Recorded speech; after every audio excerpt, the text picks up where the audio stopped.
नमस्कार, good morning India voice देख रहे हैं आप और मैं हूं आपके साथ प्रज्ञा मिश्रा। बुलेटिन की शुरुआत करेंगे बड़ी और अहम खबर के साथ। तो सबसे पहले बात कर लेते हैं, जिले में पुलिस और नक्सलियों के बीच मुठभेड़ जारी है। अब तक इस एनकाउंटर में 27 नक्सलियों के मारे जाने की खबर है। आपको बता दें 14 नक्सलियों के शव जो है वो बरामद कर लिए गए हैं। वहीं मौके से भारी संख्या में हथियार बरामद किया गया है। मारे गए नक्सलियों में 1 करोड़ का इनामी जयराम उर्फ चलपति सहित कई हार्डकोर नक्सली शामिल हैं। छत्तीसगढ़ में पहली बार ऐसा हुआ जब जवानों ने सेंट्रल कमेटी मेंबर को मार गिराया।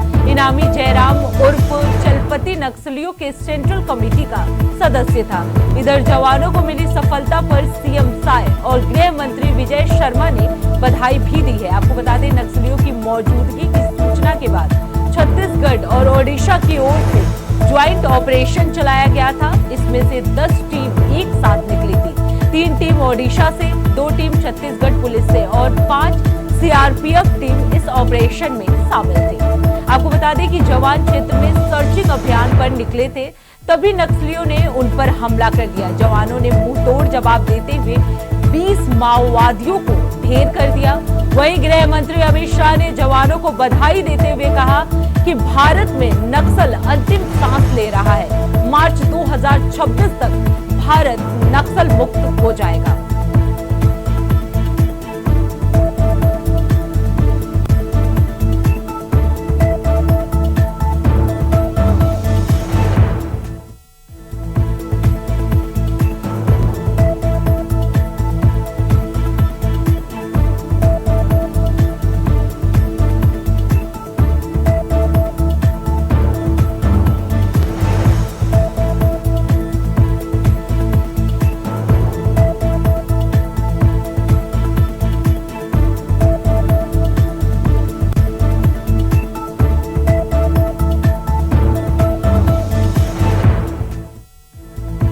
तो आपको बता दें कि 1 करोड़ का इनामी जो है उसे भी ढेर कर दिया गया है। ओडिशा और छत्तीसगढ़ के जो कमांडर हैं उन्होंने मिलकर इस कार्य को अंजाम दिया। अब रुक कर लेते हैं अगली खबर की। दिल्ली में विधानसभा चुनाव का दौर जारी है, जिसके साथ ही सभी पार्टियों ने तैयारियां भी जोर पर लगा दी है। वहीं दिल्ली की देवली विधानसभा सीट से एनडीए समर्थित लोक जनशक्ति पार्टी यानी रामविलास के प्रत्याशी दीपक तंवर से इंडिया वॉइस के संवाददाता सादिक खान ने खास बातचीत की। क्या कुछ कहा, चलिए आपको सुनवाते हैं। चुनाव में एलजेपी को 1 सीट हासिल हुई है। हमारे साथ एलजेपी से प्रत्याशी दीपक तंवर जी मौजूद हैं। दीपक जी, आपको सीट दी गई है, कितनी बड़ी चुनौती मानते हैं इस विधानसभा में? देखिए, सबसे पहले तो मैं हमारे एलजेपी के राष्ट्रीय अध्यक्ष, केंद्रीय मंत्री भारत सरकार श्री चिराग पासवान जी का, भारतीय जनता पार्टी के राष्ट्रीय अध्यक्ष जेपी नड्डा जी का दिल की गहराइयों से धन्यवाद करना चाहता हूँ कि मुझ जैसे एक छोटे कार्यकर्ताओं को उन्होंने यहाँ पे देवली विधानसभा पे चुनाव लड़ने के लिए भेजा और मैं उनको विश्वास दिलाना चाहता हूँ, जिस प्रकार से जनता का यहाँ प्यार हमें मिल रहा है, जिस प्रकार से भारतीय जनता पार्टी का सहयोग मिल रहा है, जिस तरह से हमें एनडीए गठबंधन के लोगों को हमें सहयोग मिल रहा है, आने वाली जो 8 तारीख है उसमें एनडीए गठबंधन यहाँ से भारी मतों से जीतेगा। केजरीवाल ने तो बच्चे के हाथ में शराब की बोतल पकड़ा दी थी, एक के बदले एक। तो आम आदमी समझ चुका है कि जब तक डबल इंजन की सरकार दिल्ली में नहीं आएगी उनका कुछ नहीं होने वाला। इसलिए आने वाली 8 तारीख को आप देखेंगे देवली विधानसभा की जो सीट है, गठबंधन की जो सीट है, जनता यहाँ से भारी मतों से जिता के भेजने वाली है। देखिए, उनकी कथनी और कहनी में बहुत अंतर है। उन्होंने बिजली के बिल भी माफ़ किए थे, कितने लोगों के माफ़ हो गए। हम तो उनसे ज़्यादा 300 यूनिट बिजली फ्री दे रहे हैं और हम जो कहते हैं वो करते हैं। लोकसभा में तो ऐलान किया था 2000 और पंजाब में ऐलान किया, किसी को कुछ नहीं। उसने 2100 रुपये का, हम अपने माता बहनों के लिए 2500 रुपये देंगे दिल्ली में सरकार बनती। तो ऐसा नहीं है, वो झूठे जुमलेबाजी वाले लोग हैं। माँ कसम खाता हूँ, बच्चों कसम खाता हूँ, घर नहीं लूँगा, मकान नहीं लूँगा, ये लाल बत्ती सब कुछ नहीं। तो जनता बहुत समझदार है। भू माफिया, टेंडर माफिया, लेंटर माफिया, घर बनाने के लिए पैसा, बाहर मजदूरी काम करने के लिए पैसा, हम ये करप्शन भ्रष्टाचार यहाँ से बिल्कुल समाप्त कर देंगे और जो वादे हम लोग करें वो करके यहाँ की जनता को दिखाएंगे। तो ये थे हमारे साथ एलजेपी व गठबंधन के प्रत्याशी दीपक तंवर, जिनका साफ तौर पर कहना है कि पिछले विधायक से जनता पूरी तरह से त्रस्त हो चुकी है और ये सीट को लेकर दीपक तंवर पूरी तरह से आश्वस्त नजर आ रहे हैं। Sadiq Khan, India Voice, Devli, Delhi. अब रुक कर लेते हैं अगली खबर की। इतिहास में पहली बार संगम तीरे यानी उत्तर प्रदेश की सरकार की कैबिनेट का मंच जो है वो सजेगा। धार्मिक कॉरिडोर के फैसले पर योगी मंत्रिमंडल की मोहर लगेगी। मुख्यमंत्री योगी आदित्यनाथ की अगुवाई में पूरा मंत्रिमंडल गंगा में स्नान करेगा। वहीं विश्व में भारत की आध्यात्मिक विरासत का गुणगान चल रहा है, लेकिन विपक्ष लगातार योगी सरकार के फैसले पर प्रहार कर रहा है। सपा ने महाकुंभ के बजट पर तंज भी कसा और एक्स पर पोस्ट कर लिखा कि अंधेर नगरी चौपट राजा। जी हां, महाकुंभ प्रयागराज में योगी कैबिनेट की बैठक होने जा रही है। आज देर रात तक योगी मंत्रिमंडल की कैबिनेट बैठक होगी। मंत्री प्रयागराज जो है वो पहुंच रहे हैं, इसी को लेकर आज बैठक होने वाली है। तो आज पहली बार महाकुंभ में लगेगा योगी का कैबिनेट, जिसके लिए सभी मंत्रिमंडल जो है वो वहां पहुंच रहे हैं। इसके साथ ही आपको बता दें कि पूरा मंत्रिमंडल योगी आदित्यनाथ के साथ स्नान भी करेगा गंगा में। लेकिन वही बात की जाए अगर विपक्ष पार्टियों की, तो वो लगातार हमलावर होता जा रहा है। इसी को लेकर अखिलेश यादव ने एक्स पर पोस्ट कर लिखा कि अंधेर नगरी चौपट राजा। जी हाँ, महाकुंभ प्रयागराज में योगी कैबिनेट की बैठक होने जा रही है। इसको लेकर विपक्ष पार्टियां भी जो है वो लगातार हमलावर है। तो आपको बता दें कि आज महाकुंभ में योगी कैबिनेट की बैठक होने वाली है। धर्म के साथ साथ आज कैबिनेट की भी बैठक होगी। योगी कैबिनेट का पूरा मंत्रिमंडल जो है वो आज गंगा में स्नान करेगा, त्रिवेणी संगम पर स्नान करेगा। योगी आदित्यनाथ खुद भी इस स्नान में मौजूद रहेंगे। तो आज महाकुंभ के साथ साथ योगी कैबिनेट की भी बड़ी बैठक प्रयागराज में होने वाली है। तो योगी कैबिनेट की इस बैठक में किन किन प्रस्तावों पर मुहर लगेगा ये भी देखना दिलचस्प होगा। तो आज योगी कैबिनेट की जो है बैठक होने वाली है। पहली बार प्रयागराज में महाकुंभ के अवसर पर ये बैठक की जाएगी। 144 साल का दुर्लभ योग रहा है इस महाकुंभ का और इस अद्भुत संयोग पर सीएम योगी आदित्यनाथ जो है आज कैबिनेट की बैठक करेंगे। तो आज महाकुंभ में जो है योगी कैबिनेट की भी बैठक होने जा रही है। कई प्रतिनिधि मंडल जो है इस दौरान मौजूद रहेंगे। सभी प्रतिनिधि मंडल आपको बता दें कि बैठक से पहले गंगा स्नान करेंगे। सीएम योगी आदित्यनाथ भी इस स्नान में शामिल होंगे। 144 साल का ये दुर्लभ महाकुंभ है ये, और इस दौरान पहली बार योगी कैबिनेट जो है वो प्रयागराज से ही अपनी बैठक करने वाला है। तो आज उत्तर प्रदेश के लिए बड़ा दिन है। धर्म के साथ साथ कैबिनेट की भी बैठक आज होने वाली है। तो आज यूपी सरकार के लिए बड़ा दिन है। महाकुंभ का आगाज चल रहा है और इस दौरान योगी आदित्यनाथ जो है आज कैबिनेट की बैठक करेंगे, जिसमें कई अहम प्रस्तावों पर आज मुहर लग सकती है। सभी मंत्री जो हैं वो प्रयागराज पहुंच चुके हैं और आज कैबिनेट की बैठक की जाएगी। तो आज 22 जनवरी है। धर्म के साथ साथ कैबिनेट की भी बैठक जो है देखने को मिलेगी। महाकुंभ में आज योगी का दरबार लगने वाला है, जिसके लिए सभी मंत्रिमंडल जो हैं प्रयागराज पहुंच चुके हैं। आस्था की डुबकी लगाएंगे सभी मंत्रिमंडल। आपको बता दें आज कैबिनेट संग आस्था की डुबकी लगाएंगे सीएम योगी आदित्यनाथ। उनके साथ पूरा मंत्रिमंडल जो है आस्था की डुबकी लगाएगा। वहीं अगर विपक्ष पार्टियों की बात की जाए तो सपा जो है वो लगातार, अब विपक्ष पार्टियां जो हैं वो लगातार हमलावर रही है। सीएम योगी आदित्यनाथ पर हमेशा से हमलावर रही है सपा पार्टी। उन्होंने एक्स पर पोस्ट कर लिखा कि अंधेर नगरी चौपट राजा। ये बड़ा बयान जो है अखिलेश यादव की तरफ से दिया गया है। एक्स पर पोस्ट कर ये लिखा गया। तो महाकुंभ का आगाज हो चुका है। सभी मंत्रिमंडल जो है वो वहां पहुंच चुके हैं। महाकुंभ के इस शुभ अवसर पर योगी कैबिनेट की बैठक भी जो है प्रयागराज में होने वाली है, जहां आज योगी जो है अपनी दरबार लगाने वाले हैं। पूरे मंत्रिमंडल के साथ कई अहम प्रस्तावों पर आज मुहर लग सकती है। तो 144 साल का ये दुर्लभ महाकुंभ है और इस कुंभ के अवसर पर सीएम योगी आदित्यनाथ आज अपनी दरबार लगाने वाले हैं। कैबिनेट की बैठक करेंगे सीएम योगी आदित्यनाथ। उससे पहले वो गंगा में स्नान करेंगे, पवित्र स्नान करेंगे सीएम योगी आदित्यनाथ। उनके साथ उनका पूरा मंत्रिमंडल जो होगा वो भी मौजूद रहेगा। तो आज उत्तर प्रदेश के लिए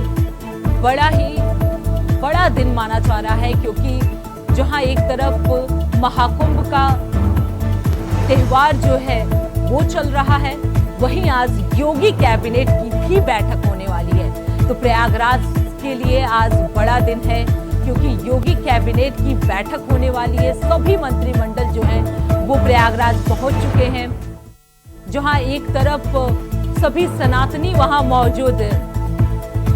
वहीं इस खबर पे ज्यादा जानकारी देने के लिए हमारे साथ शोएब रिजवी जुड़ चुके हैं। शोएब, आज प्रयागराज के लिए बड़ा दिन है, जहां एक तरफ धर्म का जो सिलसिला है वो जारी है, सनातनी लोग पहुंचे हुए, वहीं आज योगी कैबिनेट की भी बैठक होने वाली है। बिल्कुल, निश्चित तौर पर महत्वपूर्ण दिन कह सकते हैं। न सिर्फ सबसे पहले कैबिनेट की बैठक होगी, अब से कुछ देर बाद करीब 11:30 बजे के आसपास जो अरैल का इलाका है कुंभ में, वहाँ पर जो अस्थायी सर्किट हाउस बनाया गया है, उसी में ये बैठक आयोजित होगी, जिसमें मुख्यमंत्री योगी आदित्यनाथ के साथ उनके दोनों डिप्टी सीएम और 54 से ज्यादा मंत्रियों को बुलाया गया है। उनके साथ कैबिनेट की बैठक होगी। बैठक में विस्तार से न सिर्फ चर्चा होगी, बल्कि कुछ महत्वपूर्ण विषयों पर निर्णय होगा। जैसे आपका एक सर्किट बनाने की योजना है, 7 से 8 जिले इसमें जोड़े जाएंगे, जो धर्म नगरी प्रयागराज और वाराणसी को जोड़ती है। तो इस पर एक महत्वपूर्ण निर्णय हो सकता है। उसके अलावा बुंदेलखंड एक्सप्रेस को लेकर के भी चर्चा है, उस पर भी निर्णय हो सकता है। उसके बाद पूरी कैबिनेट माँ गंगा से आशीर्वाद लेने के लिए त्रिवेणी संगम पहुंचेगी। वहाँ पे आस्था की डुबकी लगाएगी। न सिर्फ मुख्यमंत्री योगी आदित्यनाथ, उनके दोनों डिप्टी सीएम और भी जो मंत्री हैं वो आस्था की डुबकी लगाएंगे। तो ये महत्वपूर्ण दिन हो रहेगा। तैयारियां पूरी कर ली गई हैं, सारी व्यवस्थाएं हो चुकी हैं। हालांकि इस बीच में मीडिया को भी करीब 1 बजे के आसपास मुख्यमंत्री योगी आदित्यनाथ संबोधित करेंगे, उसको ब्रीफ करेंगे। कैबिनेट में क्या कुछ चीजें हुई हैं, क्या निर्णय हुआ है, उस पर उनकी वक्तव्य भी आएगा। वो 1 बजे के बाद उसका समय दिया गया है। तो ये कहा जा सकता है कि आज संगम नगरी में जहाँ धर्म की बयार बह रही है, सनातन धर्म के अनुयायियों का एक रेला लगातार यहाँ पर आ रहा है, उसी कड़ी में आज उत्तर प्रदेश की जो योगी सरकार है वो अपने कैबिनेट के साथ भी यहाँ पे पहुँच रही है और न सिर्फ सरकार के काम निपटाएगी, बैठक करेगी, बाद में एक धार्मिक आयोजन की तरह मां संगम में स्नान करेगी, पूजा अर्चना करेगी। ये पल एक यादगार पल होगा। शोएब, आप बने रहिएगा, आगे भी आपका रुख करेंगे। हमारे साथ स्टेट कोऑर्डिनेटर अनिल पाठक जी भी जुड़ चुके हैं। अनिल जी, अगर बात की जाए, क्योंकि महाकुंभ का ये समय है और योगी कैबिनेट की भी आज बैठक होने वाली है, कितना अहम हो सकता है ये बैठक?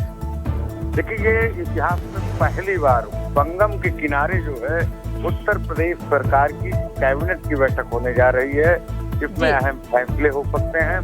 धार्मिक कॉरिडोर के फैसले पर योगी का मंत्रिमंडल जो है वो मुहर लगा सकता है।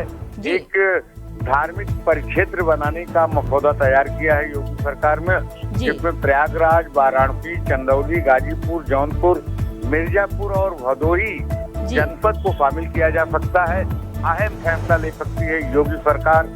प्रज्ञा, जिस तरह की चर्चा चल रही है और जिस तरह की तैयारी है, मुख्यमंत्री योगी आदित्यनाथ खुद इसकी अगुवाई कर रहे हैं। उनके 54 मंत्री जो हैं उनके साथ हैं, जो संगम तट पर होंगे और त्रिवेणी में डुबकी लगाएंगे, माँ गंगा के आंचल में होंगे और पावन गंगा का नमन करेंगे। बिल्कुल अनिल जी, अगर देखा जाए 144 साल दुर्लभ ये योग है और ये संयोग भी है कि पहली बार योगी कैबिनेट की बैठक हो रही है, तो क्या माना जा सकता है कि कुछ महत्वपूर्ण प्रस्ताव को भी मंजूरी मिल सकती है? बेशक जिस तरह से मैंने प्रज्ञा कहा कि धार्मिक कॉरिडोर पर मुहर लग सकती है, इसके अलावा माँ गंगा को लेकर के भी कोई बड़ा फैसला आ सकता है और साथ में ही पूरे देश को ये मैसेज देने की कोशिश की जा रही है कि भारत की जो विरासत है वो आध्यात्म है, सनातन है, इसको लेकर के योगी सरकार आगे बढ़ रही है। जिस तरह दिल्ली चुनाव करीब है, उसमें भी योगी आदित्यनाथ जो कल से चुनाव प्रचार में जा रहे हैं, तो वहां पर भी एक मैसेज की तैयारी है, फुल प्रूफ तैयारी की गई है योगी सरकार की तरफ से। सनातनियों के लिए क्या कुछ प्रस्ताव लाए जा सकते हैं? हाँ देखिए प्रज्ञा, सनातनियों के लिए जिस तरह से धर्म, आस्था और आध्यात्म पर योगी सरकार लगातार काम कर रही है, जिस तरह से हम देखें अयोध्या और उसके बाद अब महाकुंभ, त्रिवेणी संगम में जिस तरह से आस्था का फैलाव उमड़ा है, जिस तरह से व्यवस्था की गई है, चप्पे चप्पे पर सुरक्षा है और किसी भी श्रद्धालु को किसी भी तरह की दिक्कत न हो, इसको लेकर के योगी सरकार ने बड़े व्यापक प्रबंध किए हैं। उसी सिलसिले में, उसी कड़ी में आज जो है धार्मिक कॉरिडोर के अलावा और गंगा को निर्मल। अनिल जी, आप बने रहिएगा, आगे भी आपसे रुक करेंगे। हमारे साथ शोएब लगातार जुड़े हुए हैं। शोएब, अगर बात की जाए प्रयागराज की, तो आज तो बहुत ही अद्भुत संयोग देखने को मिल रहा है। जिस तरह से महाकुंभ है, उसके बाद योगी कैबिनेट की भी बैठक है, तो किस तरह का माहौल अभी प्रयागराज में नजर आ रहा है? जिज्ञासा भी है जी, कैबिनेट में क्या ये उठेंगे और किन विषयों पर मोहर लगेगी, इस बात की भी जिज्ञासा है, क्योंकि ये कैबिनेट की बैठक है वो उत्तर प्रदेश के विकास को लेकर के जो योजनाएं हैं उसको लेकर के महत्वपूर्ण बैठक है। तो कह सकते हैं कि ये निर्णय लखनऊ से हुआ करते थे, लेकिन आज का दिन इतिहास बनेगा जब ये कैबिनेट लखनऊ की बजाय संगम नगरी में, कुंभ नगर में बनाए गए सर्किट हाउस पे निर्णय करेगी और उस पर मोहर लगाएगी। तो ये बहुत ही दिलचस्प है। हालांकि ये सही है कि 2019 में भी योगी कैबिनेट ने संगम स्नान किया था, इसी तरह से वो संगम में आए थे, लेकिन इस बार इसलिए भी बहुत महत्वपूर्ण है क्योंकि बहुत चुनौतीपूर्ण तरीके से तैयारियों को पूरा किया गया, क्योंकि समय सीमा, जल भराव बहुत दिनों तक संगम में रहा। उसमें उत्तर प्रदेश की सरकार जिस तरह से लगातार उसने कोशिश की और मुख्यमंत्री योगी आदित्यनाथ 6 बार उन्होंने संगम नगरी का दौरा किया था इस पूरी तैयारियों को जानने और परखने के लिए।